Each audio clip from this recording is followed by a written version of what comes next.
Hey, what's happening? Hey, good man. How you feeling this morning? Yeah, I mean, I'm a little bit tired. Had a big week, just work and life. But yeah, you know, we're here at Motorsports, so now it's my time to relax a little bit and enjoy. Nice. So speaking of enjoyment, and your rear-wheel drive vehicle, and the rain just sprinkled. What we expecting from you today, sir? So, I mean, this stage is not one for, you know, short little corners that are really fun for sliding around. I think this one is a fairly flat out stage. I went and had a look just now, and they have water on a lot of the corners, and I know those R5 boys are going to nasty it up and bring all the mud in the road. So I think today is going to have a lot of fellas scampering.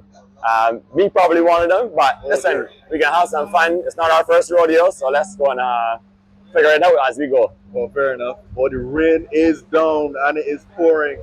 Well, we'll see how that goes today. Yeah. You're gonna be safe. Correct. Thanks.